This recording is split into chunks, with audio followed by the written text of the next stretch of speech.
Your Coca-Cola bottler presents Claudia, based on the famous play and novels by Rose Franken.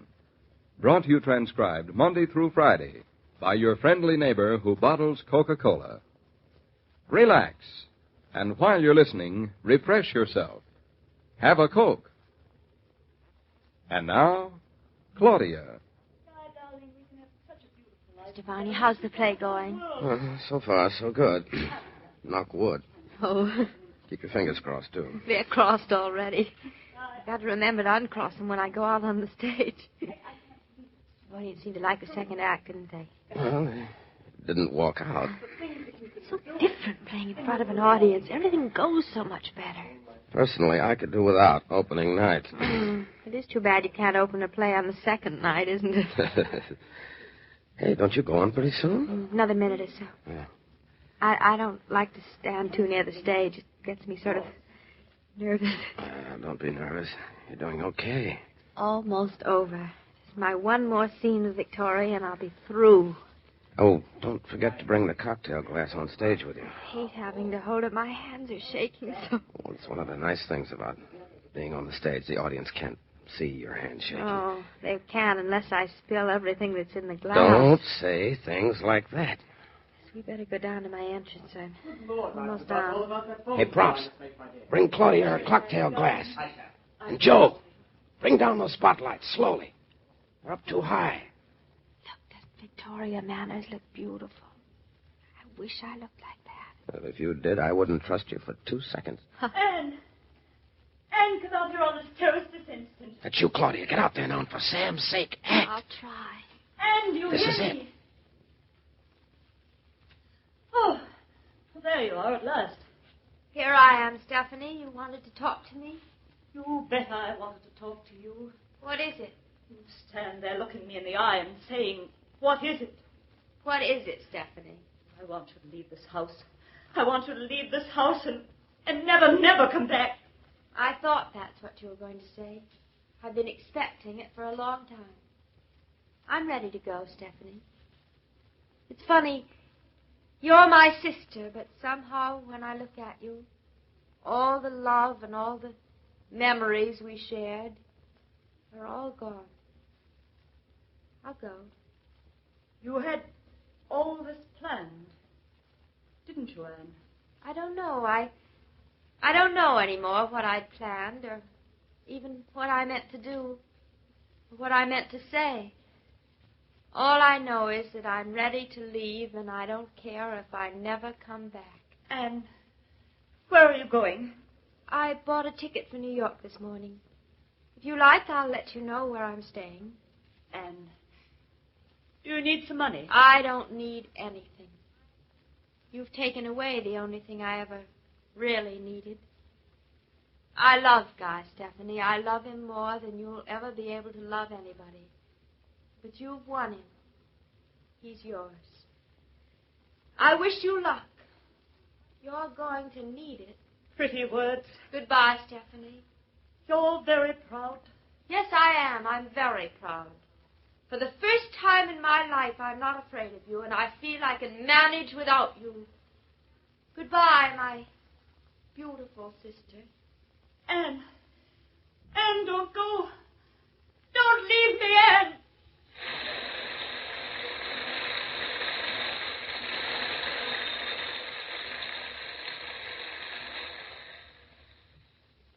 Oh, Guy, I didn't know you were Claudia, standing let's there. step over here by the door so we can I was talk. coming out on the terrace to pick up my newspaper, and I saw that you were busy. Well, honey, You heard I certainly didn't have to worry about you. Oh, I can't believe I'm all through. I feel as if I'm waking up out of a dream.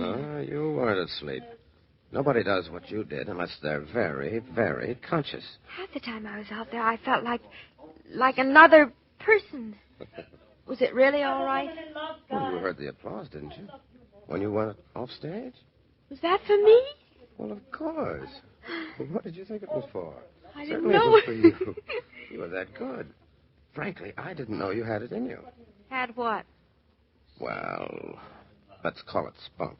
But it was so easy. I didn't even think. I just did it without. Well, one piece of advice. Stay out of Victoria Manor's way if you're smart. And after what you did out there, you are smart. That's not true, Guy. Oh, yes, it is. And I'm not such a fool as to put my life in your hands. Guy, you're not thinking of what you're saying. Anne had no right to come between us in the first place. Just look at Victoria burn. She's looking so angry about it. I've never seen her play the scene this way, have you? I cannot imagine why. Much. What do you mean? Why, for heaven's sakes? Well, I'll tell you something. A leading lady doesn't like to have her play stolen, and especially not by a trick. Mr. Varney, I don't know what you're talking about. I wasn't trying to steal her play. Tell my mother that. Well, oh, well. Anyway, it's almost over. The opening night's almost over. In a minute, David will be here. Is that all that you can think about? If you were married to him, that's all you could think of, too. Let's listen to the curtain line. Guy, I'd even ask Anne to come back and live here. I assure you I'm not afraid of her. There's no reason why the three of us can't be together. Guy, listen to me. Guy, don't go away. Guy! Oh, God.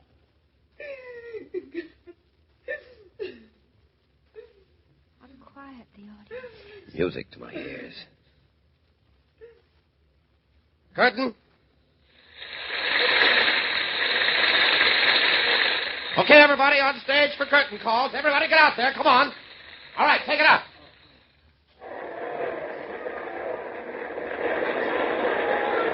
Down. All right, one more for the company. All right, everybody on stage, take it up. Down. All right, guys, take it up. Down. You're next, Claudia. Up. Yes, you. Down. All right, Victoria. Take it up. Down. Okay, that does it.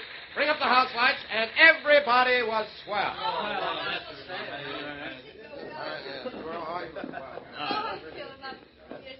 Claudia, come here. I want to talk to you this instant. I have to go to my dressing room, Victoria. David's waiting for me. See you in a moment.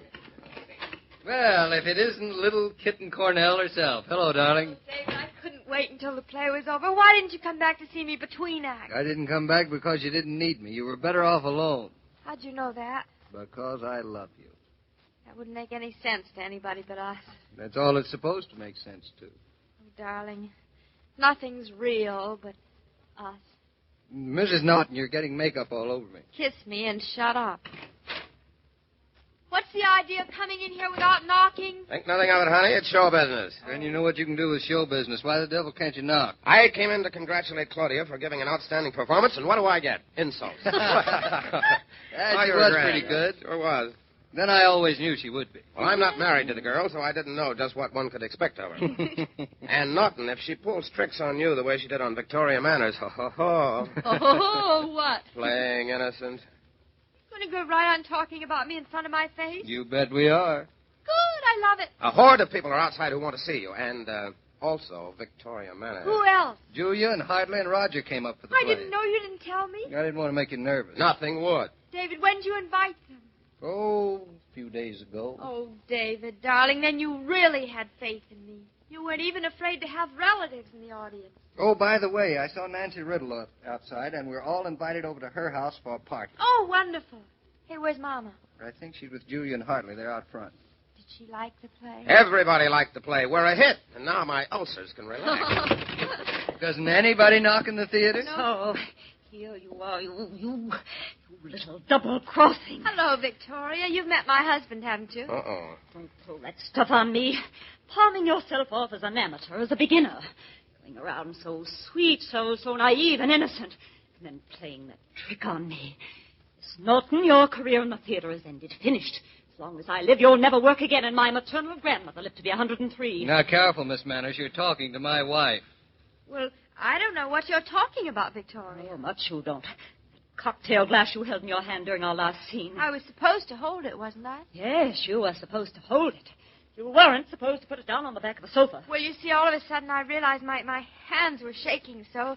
I thought sure everybody out front had noticed it, so I put the glass down on the sofa. Oh, you did? I didn't want to walk across the stage to put it on the table while you were talking. You remember you... Excuse you put it down on the back of the sofa and then walked off stage and left it there teetering.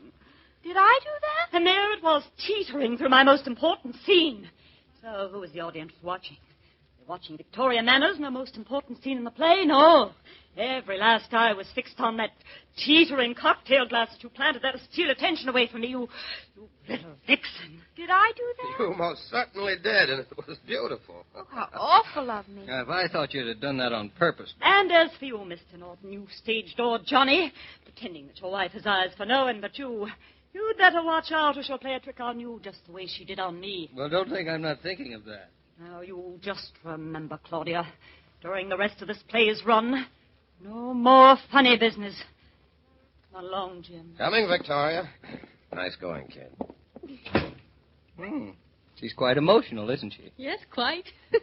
Now, look me in the eye, Mrs. Claudia Brown Naughton. I'm looking at you, Mr. Naughton. You did not leave that cocktail glass teetering on the sofa on purpose, did you? It was a pretty smart thing to do, wasn't it? Come on, confess. Confess what? Now, that's not the kind of a girl you are, and I know it. What kind? There's not that much deceit in you. Oh, isn't there? There isn't. But you certainly had Victoria and Varney fooled. I certainly did. Listen, if you ever tell them the truth about me, I'll break your neck. And if you ever pull any of those tricks on purpose, I'll break yours. Promise? You bet.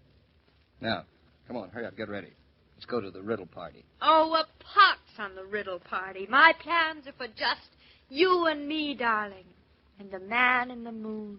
And for my money, a pox on the man in the moon. Every once in a while at a picnic, you'll hear the hostess say, I wish entertaining were as easy as this the whole year round. I'd give lots more parties.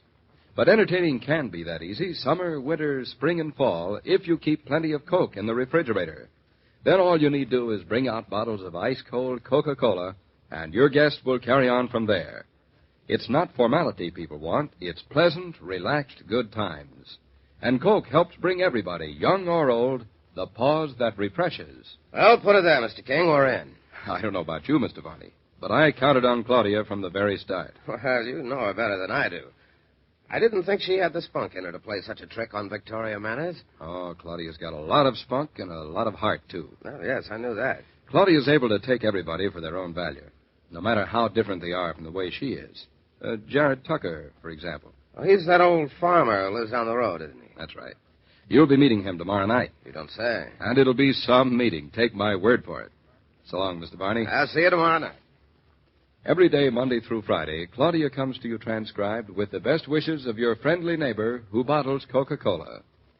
So listen again tomorrow at the same time. And now this is Joe King saying au revoir. And remember, whoever you are, whatever you do, wherever you may be, when you think of refreshment, think of Coca-Cola. For Coca-Cola makes any pause the pause that refreshes. And ice-cold Coca-Cola is everywhere. This broadcast of Claudia was supervised and directed by William Brown Meloney. And now, here's a word from your friendly neighbor who bottles Coca-Cola.